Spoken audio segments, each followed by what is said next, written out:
Mahigit 22 milyong mag-aaral ang nakapag-enroll sa pagbubukas ng klase ngayong taon, ayon sa Department of Education.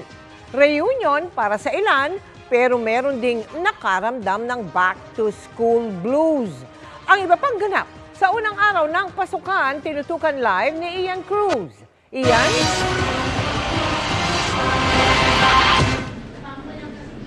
Mel, dahil nga sa dami na mga mag-aaral, mayroong mga paaralan na shifting ang klase gaya dito sa Batasan Hills National High School. May ibang mga estudyante naman na hindi maiwasan yung separation anxiety sa kanilang mga magulang sa unang araw ng klase. Dito sa Batasan Hills National High School, na isa sa pinakamalaking high school sa bansa, mahigit 18,000 ang mag-aaral sa junior at senior high. Pasada alas 4:30 pa lang ng umaga ay marami ng estudyante ang maagang pumasok. May mga nakapwesto sa covered court habang karamihan ay nasa classroom. May kakulangan sa classrooms kaya hinati sa morning at afternoon shift ang mga klase. Ayon sa principal, nasa 54 na classrooms ang kulang kaya hindi kaya ng full face-to-face classes.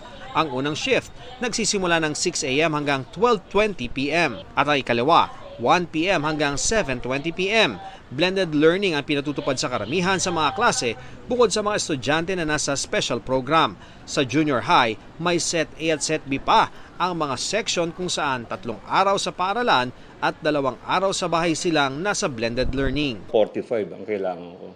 Para maiwasan yung yung congestion na bloated, eventually maiwasan na rin namin yung tinatawag na blended. Baka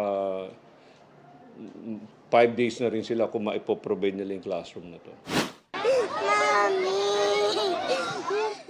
Ilang mag-aaral sa kinder at grade 1 ng West Rembo Elementary School sa Taguig ang nag-iiyak nang mawalay sa naghatid na magulang. Ang kinder na ito hanggang gate lang hinatid ng kanyang ina kaya naiyak. Sa paaralan, makikita ang mga batang nakauniforme mula sa Makati pero may nakasukbit naman na bag mula sa Taguigang iba. Kabilang ang West Rembo Elementary School sa 14 na EMBO schools na dating nasa ilalim ng Makati, ngunit sa bisa ng desisyon ng Korte Suprema, ililipat na sa Taguig. Wala naman nakikitang problema ang DepEd kung may ayuda ang mga bata mula sa 2 LGU na magagamit nila ngayong school year. Since wala naman tayong prescribed uniform, sabi ko nga sa mga school heads, kung 2 ang nabigay sa kanila na set of uniforms, then they can wear it in different scheduled days within the week. Ang bili ng DepEd sa mga guro ng mga binisitang EMBO schools, huwag panigan ang mga nagbabanggang LGU at panigan lamang ang kapakanan ng mga bata. You focus on the side of the learners. So whatever is for the benefit of the learners, that should be your priority. Sa 14 na EMBO school na binisita ng DepEd, wala namang problema ang opening ng klase.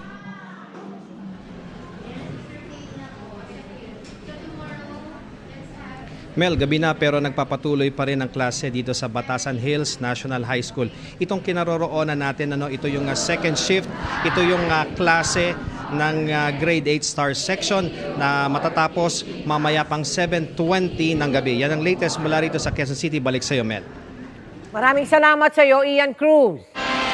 Mga kapuso, kasama niyo kami 24 oras. Mag-subscribe sa GMA Integrated News sa YouTube. Sa mga kapuso abroad, bisitahin ang GMA Pinoy TV at www.gmanews.tv.